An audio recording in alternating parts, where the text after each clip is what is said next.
Dear students, कल अपन ने plant anatomy का इंट्रोडक्टरी पार्ट स्टडी किया था। उसमें हमने प्लांट एनाटॉमी क्या होती है, उसमें हमें किन किन चीज़ों का अध्ययन करना पड़ता है। इसी क्रम में आगे बढ़ते हुए हम सबसे पहले अध्ययन करेंगे मेरिस्टेमेटिक टिश्यूज़ का, जिन्हें कि हम विभज्योतक कोशिकाएं भी कहते हैं। मेरिस्टेमेटिक टिश्यूज़ बहुत ही ज़्यादा विभाजित होने वाली कोशिकाएं होती है जो कि पादपों में पाई जाती हैं। ये ऐसी कोशिकाएं हैं जो लगातार विभाजन करती हैं और नई कोशिकाओं को उत्पन्न करती हैं। जो नई कोशिकाएं उत्पन्न होती हैं वह आगे चल करके प्लांट की दूसरी कोशिकाओं को निर्माण करती हैं, या आप कहें कि रूपांतरित होती हैं। इस प्रक्रिया को सेल डिफरेंशिएशन कहा जाता है। तो सबसे पहले meristematic cells divides continuously and produce daughter cells, of which half the daughter cell will again function as meristematic tissues and the remaining half will move to on the pathway leading to cell differentiation। और ये जो differentiation के पश्चात वो एक स्थायी कोशिका बन जाती है और वो स्थायी कोशिका एक निश्चित कार्य या दिया गया कार्य कर सकती है। जैसे कि अगर कोई कोशिका डिफरेंशिएशन पाथवे पे जाती है तो हो सकता है वो पेरेन्काइमा कोशिका बने, लीफ के अंदर मीजोफिल सेल बन सकती है, वह जाइलम उत्तक की कोई कोशिका बन सकती है जैसे कि ट्रैकिड्स है, वेसल की कोशिका बन सकती हैं, वो गार्ड सेल की कोशिका बन सकती हैं, वह और कई विभिन्न प्रकार स्क्लेरेन्काइमा कोशिका बन सकती है, वो कर्लेन्काइमा कोशिका बन सकती है। ये आमतौर पर देखा गया है कि जो विभज्योतक कोशिकाएं हैं वो आकार में छोटी होती है, उनमें वैक्यूल रिक्तिकाएं जो पाई जाती हैं बहुत ही छोटी होती हैं, और जो विभाजित होने के बाद जो नई कोशिकाएं निर्मित होती हैं जो डिफरेंशिएशन की तरफ जाती है वो आकार में बड़ी होती हैं। जब वो सेल मैच्योर होती है, बड़ी होती है, तो उनकी आकार भी विभज्योतक कोशिकाओं से काफ़ी बड़ा होता है और उनका अधिकतर जो कोशिकाओं का जो स्पेस है वो रिक्तिकाओं द्वारा, वैक्यूल्स द्वारा कवर अप होता है। जैसे कि ये स्लाइड बता रही है कि प्लांट मेरिस्टेम्स क्या है। They are fountain of youth. Fountain of youth का मतलब ये है कि ये वह कोशिका हैं जिससे पूरे प्लांट की नई कोशिकाओं का निर्माण होता है। ये वह कोशिकाएं हैं जो कि भ्रूणीय कोशिकाएं हैं।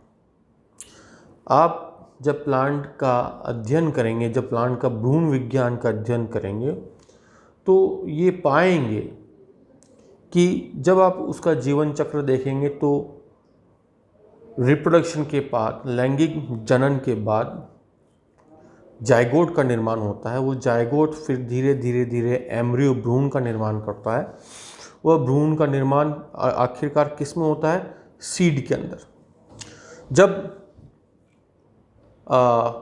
फेवरेबल कंडीशन आ जाती है, फेवरेबल कंडीशन मतलब ये है कि जो उस बीज से जो नया अंकुरित पौधा जो निकलेगा, प्लांट निकलेगा, जो सीडलिंग निकलेगा, उसको पर्याप्त मात्रा में पोषक तत्व मौजूद हो, पर्याप्त मात्रा में पानी उपस्थित हो, टेम्परेचर प्रॉपर हो, तभी सीड जर्मिनेशन होता है। तो सीड कोट क्या करता है कि वो डॉर्मेंसी को भी मेंटेन करता है। अगर ज़्यादा गर्मी का समय है तो सीड जर्मिनेट नहीं होना चाहिए, जब बारिश आएगी तभी सीड जर्मिनेट होगा। तो उस समय जब भ्रूण का निर्माण हो जाता है तो भ्रूण में आप ये देखेंगे कि एक पार्ट जिसे हम कहते हैं प्रांकुर और एक को कहते हैं मूलांकुर। प्रांकुर को कहा जाता है प्ल्यूमूल और उसको कहते हैं मूलांकर को कहते हैं रेडिकल। प्ल्यूमूल भाग से संपूर्ण शूट सिस्टम का निर्माण होता है और रेडिकल भाग से संपूर्ण रूट सिस्टम का निर्माण होता है। तो उस समय जो प्ल्यूमूल और रेडिकल में जो कोशिका है वो भ्रूण की कोशिका है। इन कोशिकाओं पे ही दायित्व है कि वो आगे चल कर के प्लांट के शूट सिस्टम की और रूट सिस्टम की समस्त कोशिकाओं का, मैच्योर कोशिकाओं का निर्माण करती है। तो एक तो ग्रोथ जो है, वृद्धि जो है प्लांट में, तो प्लांट की जो भ्रूणीय ग्रोथ है, एम्ब्रियोनिक डेवलपमेंट को दो भागों में बांटा जा सकता है। एक है प्री एम्ब्रियोनिक ग्रोथ और एक है post embryonic growth. Pre embryonic growth में क्या होता है कि इस प्रकार से एम्ब्रियो का निर्माण होता है, रूट एपिकल प्ल्यूमूल और रेडिकल का। और पोस्ट एम्ब्रियोनिक ग्रोथ मतलब सीड जर्मिनेशन के बाद वो ग्रोथ स्टार्ट होती है। और ऐसा नहीं कि ये बहुत बड़ा डिफरेंस प्लांट और एनिमल में है कि एनिमल्स में एम्ब्रियोनिक ग्रोथ जो है वो at the time of gestation period चलती रहती है, और मैक्सिमम एम्ब्रियोनिक ग्रोथ मतलब जिसके तहत ऑर्गन्स का निर्माण होता है, ऑर्गन सिस्टम्स का निर्माण होता है, वो संपूर्ण हो जाती है प्रेगनेंसी काल में या जेस्टेशन टाइम पीरियड के अंदर। जब बर्थ होता है तो वो ज़्यादातर उसके अंदर बॉडी साइज में इंक्रीज होती है एनिमल्स के अंदर। ऐसा नहीं है कि जो एम्ब्रियोनिक स्टेम सेल्स हैं, एम्ब्रियोनिक कोशिकाएं हैं, वो ताउम्र एनिमल्स के अंदर रहेगी और नई कोशिका या नए ऑर्गन्स का गठन करती रहेगी। हालांकि कुछ कोशिकाएं होती हैं एनिमल्स के अंदर जो कि नई कोशिकाओं को उत्पन्न करती है, बट उन्हें हम प्लूरीपोटेंट स्टेम सेल्स कहते हैं। जबकि प्लांट के अंदर ये टेंडेंसी होती है कि कोई भी कोशिका, प्लांट की कोई भी कोशिका भ्रूण की या जायगोट की कोशिका की तरह बिहेव कर सकती है। मतलब उसके अंदर जायगोटिक पोटेंशियल होता है। जायगोटिक पोटेंशियल मतलब ऐसी कोशिका जो कि संपूर्ण जीव का निर्माण कर सके, संपूर्ण जीव के अंदर समस्त कोशिकाओं, समस्त ऑर्गन्स का निर्माण कर सके, तो मतलब उस कोशिका के अंदर जायगोट का पोटेंशियल है। क्योंकि जायगोट क्या एक सिंगल सेल होती है और उसी जायगोटिक सेल से संपूर्ण जीव का निर्माण होता है। तो प्लांट के अंदर जायगोटिक पोटेंशियल लगभग सभी कोशिकाओं में होता है और पोस्ट एम्ब्रियोनिक ग्रोथ में भी होता है। और पोस्ट एम्ब्रियोनिक ग्रोथ के अंदर ये जो कोशिकाएं हैं, जो कि रेडिकल और प्लूमूल पार्ट वाली कोशिकाएं हैं, ये एक्चुअली शूट एपिकल मेरिस्टेम और रूट एपिकल मेरिस्टेम में पाई जाती हैं और कई हद तक लेटरल मेरिस्टेम में भी पाई जाती है, जो बाद में भी वृद्धि नए ऑर्गन्स बनाती रहती है। प्लांट्स के अंदर नए ऑर्गन्स ताउम्र बढ़ते रहते हैं। ऐसा नहीं है कि ऑर्गन फॉर्मेशन एक पर्टिकुलर टाइम पीरियड तक होता है प्लांट्स के अंदर, जबकि एनिमल्स में ऑर्गन फॉर्मेशन का एक निश्चित समय होता है कि इस समय के अंदर ऑर्गन बनना है, इस समय में हार्ट बनेगा, तो इस समय में लिवर का फॉर्मेशन होगा, अपेंडिजेस का फॉर्मेशन होता है। ऐसा नहीं है कि बर्थ के बाद एक नया हार्ट बन रहा है या नया ऑर्गन डेवलप हो रहा है। ये चीज़ संभव नहीं है एनिमल्स के अंदर, जबकि प्लांट्स के अंदर संभव है। हर वर्ष एक नया फूल आता है, हर सीजन में नया फ्लावरिंग होती है। फ्लावर एक नया ऑर्गन है। लीव्स का ब्रांचेस आती है, ब्रांचेस से लीव्स आती है, नई लीव, यंग लीव्स आती है। यंग लीव एक नया ऑर्गन है। पुरानी लीव्स है वो शेड होती है। तो ये जो नए ऑर्गन्स टाइमली जो डेवलप होते हैं, तो इसके लिए ऑब्वियसली जायगोटिक पोटेंशियल वाली सेल होना जरूरी है पोस्ट एम्ब्रियोनिक ग्रोथ में। तो पोस्ट एम्ब्रियोनिक ग्रोथ के लिए जो सेल्स रिस्पॉन्सिबल हैं वह है प्लांट मेरिस्टेम्स। और ये मेरिस्टेम्स जो हैं इनको डिवाइड किया गया है as on the basis of their position, कि वो प्लांट में किस जगह पाई जाती है उसके आधार पर एपिकल मेरिस्टेम्स हो सकती है, जैसे शूट एपिकल या रूट एपिकल मेरिस्टेम जो शूट और रूट की टिप से पाई जाती है। और ये मुख्यतः उस प्लांट की जो लंबाई में जो वृद्धि है उसके लिए सहायक सिद्ध होती है। एक्सियल मेरिस्टेम जो होती है वो प्लांट के अक्षीय जो अपन कह सकते हैं कि जो नोड्स और उन रीजन्स के आसपास होती है जो शाखाएं बनाती है। लेटरल मेरिस्टेम्स ये प्लांट की चौड़ाई में जो वृद्धि होती है, तने की जो चौड़ाई में वृद्धि है, उसके लिए लेटरल मेरिस्टम्स जिम्मेदार होती हैं। तो आप देख सकते हैं कि 3 मुख्य प्रकार की मेरिस्टम्स आपको आप पाई जाती है। Apical meristems, axial meristems. Axial मतलब कक्ष में, जैसे एक तना और ब्रांच है, उसके कक्ष के अंदर जो कक्षस्थ कलिकाएं जो होती हैं, वो नई शाखाएं, नई लीफ, नए फ्लावर उसका निर्माण कर सकती है। लैटरल मेरिस्टम्स उसकी थिकनेस में वृद्धि करती है। तो मेरिस्टम का जो क्लासिफिकेशन, उसके कई सारे आधार हैं। उसका आधार है उत्पत्ति, दैट इज ओरिजिन। मेरिस्टम्स के वर्गीकरण का, विद्युतक कोशिकाओं के वर्गीकरण का एक दूसरा आधार उसकी पोजीशन भी है, और एक तीसरा आधार है कि उन विद्युतक कोशिकाओं में विभाजन का तल क्या रहता है, जिसे हम प्लेन ऑफ डिवीजन कहते हैं। जहाँ तक उत्पत्ति की बात है कि इन विद्युतक कोशिकाओं की उत्पत्ति कहाँ होती है, उसके आधार पर मेरिस्टम्स को वर्गीकृत किया जाता है as a promeristem, primary meristem and secondary meristem. Promeristems वह मेरिस्टम्स हैं जो सबसे पहले उत्पन्न होती है।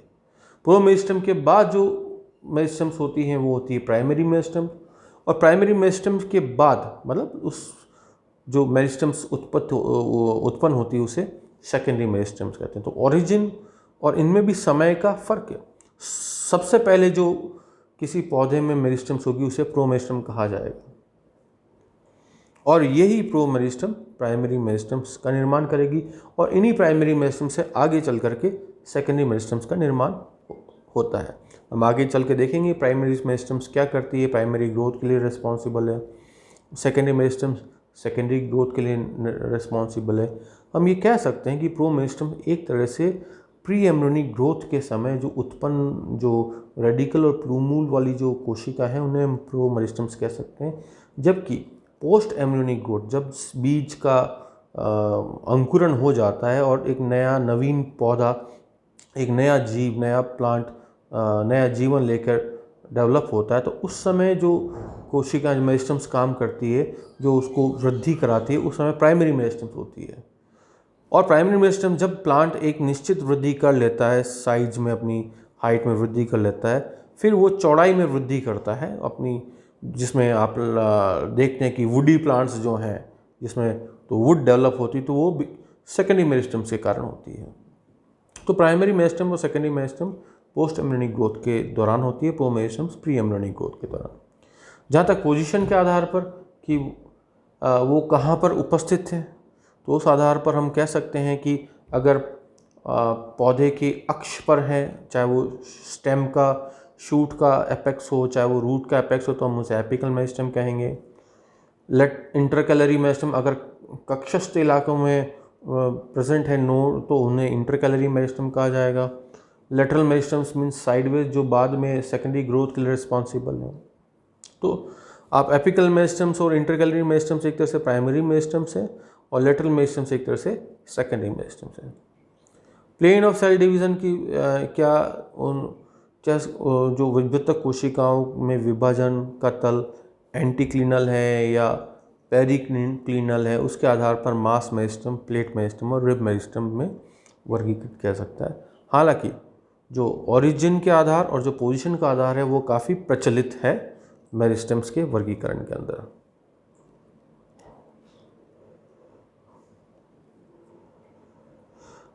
अब इसमें दर्शाया गया है कि मेरिस्टम्स क्या है। मेरिस्टम्स ऐसी कोशिकाओं का समूह है, पॉपुलेशन का मतलब समूह है, जो कि छोटी हैं, आइसोडायामेट्रिक मतलब जिनका डायमीटर या आप यूँ समझ लीजिए कि वो राउंड सेल्स हैं, गोल है। कोई भी वस्तु जो गोल होती है उसका डायमीटर किसी भी जगह से देखो तो बराबर आता है, तो आइसोडायामेट्रिक सेल्स होती है, और उसके पास एम्ब्रियोनिक कैरेक्टरिस्टिक होती है। एम्ब्रियोनिक कैरेक्टरिस्टिक मतलब भ्रूणीय जो लक्षण है, और भ्रूणीय लक्षण कोशिका में मतलब वो कोशिका विभाजित होकर के एक नई प्रकार की कोशिका का निर्माण करना, यही भ्रूणीय कैरेक्टरिस्टिक होती है।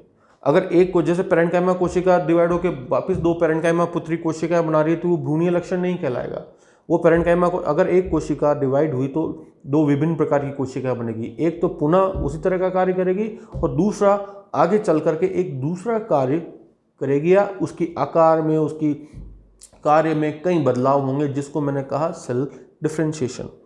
तो मेरिस्टेम्स क्या है?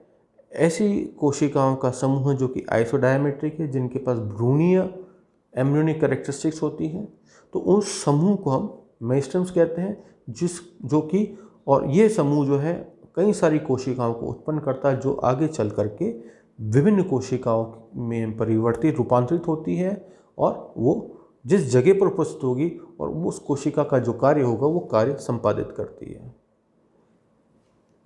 सबसे पहले हम देखेंगे एपिकल मेरिस्टेम्स में। तो एपिकल मेरिस्टेम्स में हम स्टडी करेंगे शूट एपिकल मेरिस्टेम और रूट एपिकल मेरिस्टेम।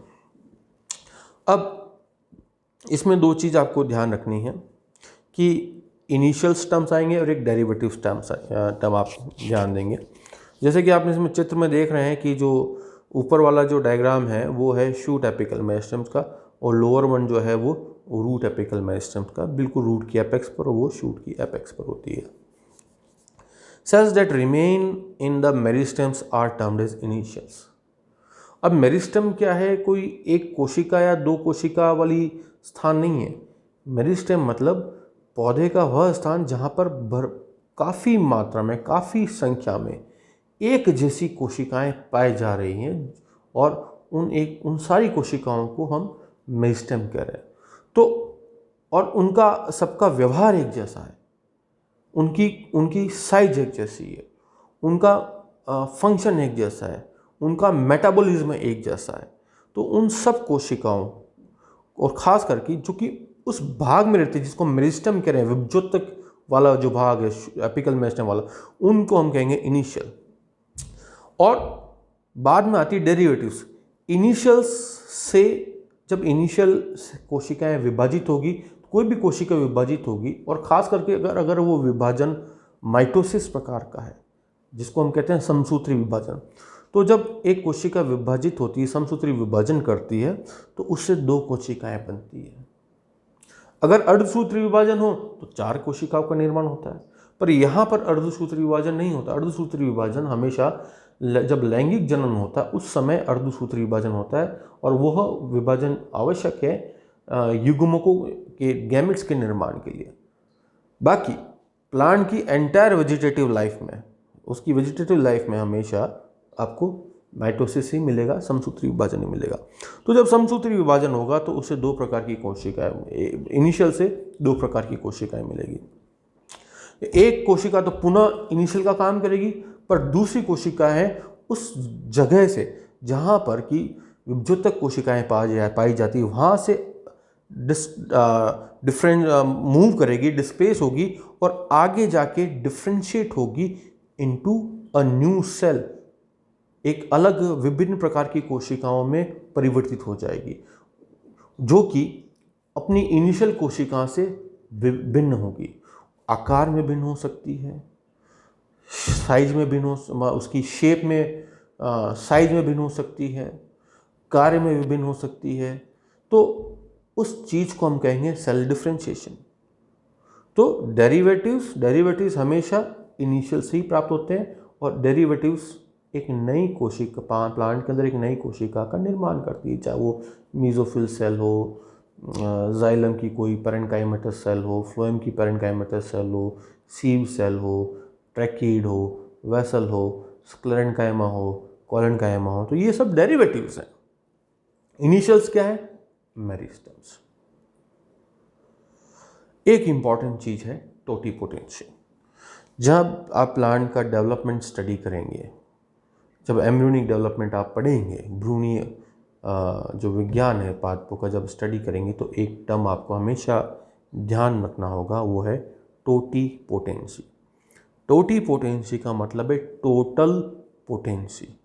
यहाँ पोटेंसी का मतलब आप ये समझ सकते हैं कि किसी सेल का पोटेंशियल मतलब उसके अंदर क्या क्षमता है कि प्लांट की एक मैं यहाँ डेरिवेटिव सेल की चलो सपोज बात करता हूँ कि अगर एक इनिशियल से एक डेरिवेटिव सेल बन गई, तो क्या वो डेरिवेटिव सेल अब आगे चल कर के क्या उसी रूप में कार्य करेगी? वैसे वो कार्य करेगी, पर हम अगर उसको ऐसा माहौल दें, ऐसा एनवायरनमेंट दिया जाए कि वह पुनः एक इनिशियल की तरह वर्क करके और जाइगोट की तरह बिहेव करे और एक नया प्लांट के अंदर, नया प्लांट में एक न्यू प्लांट को अराइज करे, जो कोई टिश्यू कल्चर में किया जा सकता है।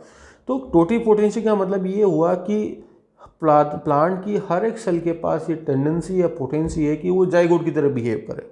और जैसे मैंने बताया कि जाइगोट मतलब वह कोशिका जो संपूर्ण जीव का निर्माण करती है। उस कोशिका से ही तो उस जीव की समस्त कोशिकाओं का निर्माण होता है। तो यह पोटेंशियल जो है प्लांट्स के अंदर होता है। जैसे कि प्लांट डेवलपमेंट में देखेंगे, इनिशियल जो एक कोशिका है, इनिशियल मतलब मेरिस्टेमेटिक कोशिका है, उसका समसूत्री विभाजन हुआ, समसूत्री विभाजन से दो कोशिकाएं बनेगी, एक पुनः इनिशियल का कार्य करेगी और एक डेरिवेटिव का कार्य करेगी, और वापस वो इनिशियल विभाजित होगी तो वो ये एक इनिशियल बनाएगी, एक डेरिवेटिव बनाएगी। जबकि डेरिवेटिव वापस पुनः अगर इनिशियल की तरह वर्क करे तो मतलब उसके अंदर टोटल पोटेंशियल है। टोटीपोटेंसी ये एक यूनिक, एक अभिलाक्षणिक लक्षण है पादपों के अंदर, जबकि एनिमल्स के अंदर टोटीपोटेंसी नहीं पाई जाती है। टोटीपोटेंसी सिर्फ जाइगोट में ही होती है और वो उसको हम कहते हैं जाइगोटिक पोटेंशियल कहते हैं। हाँ, उनमें प्लूरीपोटेंसी होती है, मतलब कुछ कोशिकाओं के अंदर इतनी पोटेंशियल होता है कि वो कुछ रेस्ट्रिक्टेड सेल्स का डिफ्रेंशिएट करके बना सकती है। जैसे कि HSC हीमेटोपोइटिक स्टेम सेल जो बोन मैरो में होती है। हीमेटोपोइटिक जो स्टेम सेल है उस कोशिका के अंदर इतना पोटेंशियल है कि वो विभिन्न प्रकार की रक्त में पाई जाने वाली, ब्लड के अंदर पाई जाने वाली कोशिकाएं बना सकती है। वो T सेल बना सकती है, वो B सेल बना सकती है, वो RBC बना सकती है, वो विभिन्न प्रकार की WBCs बना सकती है। पर वह हीमेटोपोइटिक स्टेम सेल संपूर्ण एनिमल की कोशिकाएं नहीं बना सकती। अब अपन देखेंगे शूट एपिकल मेरिस्टम्स। तो ये आप देखेंगे शूट एपिकल मेरिस्टम क्या है? Centre for post embryonic growth and development. यह वह स्थान है, ये वह जगह है, ये वह रीजन है पौधे का जहाँ पर पोस्ट एम्ब्रियोनिक ग्रोथ। आप ये बात क्लियर कर लें, जब तक बीज के अंदर एम्ब्रियो है वो प्री एम्ब्रियोनिक ग्रोथ है। जैसे ही बीज का स्फुटन हुआ, सीड जर्मिनेट हुआ और प्लांटलेट बाहर आया, तब जो ग्रोथ चालू होगी उस ग्रोथ को कहा जाएगा post embryonic growth. Shoot apical meristem is sources of all primary meristems. अच्छा, पोस्ट एम्ब्रियोनिक ग्रोथ में देखेंगे तो दो मुख्य मेरिस्टम्स कहलाएगी, फिर अपन डिवाइड करेंगे। तो प्राइमरी मेरिस्टम्स और सेकेंडरी मेरिस्टम। तो प्राइमरी मेरिस्टम्स का जो मुख्य स्रोत क्या है? Shoot apical meristem. जैसे कि प्रोटोडर्म है, ग्राउंड मेरिस्टम से प्रोकैम्बियम है। प्रोटोडर्म क्या करेगा? एपिडर्मिस बनाएगा। अगर आप उसका टीएस काटेंगे स्टेम का, ग्राउंड मेरिस्टम मिल ग्राउंड टिश्यूज बनाएगा। और प्रोकैम्बियम कैम्बियम रिंग बनाएगा। कैम्बियम बाद में जाइलम और फ्लोएम का निर्माण करता है। तो इस शूट एपिकल मेरिस्टम से लीव्स का निर्माण होता है, ब्रांचेस का निर्माण होता है, टेंड्रिल्स का निर्माण होता है, थॉर्न्स का निर्माण होता है। और ये self renewing cells, self renewing mass of cells है, दैट इज इनिशियल्स है, जो डिवाइड होगी, एक पुनः इनिशियल बनाएगी और एक डेरिवेटिव बनाएगी। इस चित्र में आप देख सकते हैं कि ये अरेबिडोप्सिस का चित्र है, थलियाना, जो कि एक मॉडल ऑर्गन है प्लांट का। इस पर काफ़ी रिसर्च वर्क इस पौधे पर हुआ है। तो आप इसकी टिप पे देख सकते हैं, जो कि 1 mm का दिख रहा है यहाँ पे ऊपर वाला जो चित्र है, जिसमें ग्रीन, तो कई सारी कोशिकाएं, छोटी छोटी कोशिकाएं दिख रही है, वो शूट एपिकल। और ये आप देखेंगे थोड़ा सा 0.1 mm और ज़्यादा ये इसके अंदर जो रेड और पर्पल कलर का जो रीजन है वो शूट एपेक्स है, और शूट एपेक्स में पाई जाने वाला ये जो रीजन है, यहाँ पर वो कोशिकाएं पाई जाती हैं। इसके आगे हम अगली क्लास में चर्चा करेंगे। धन्यवाद।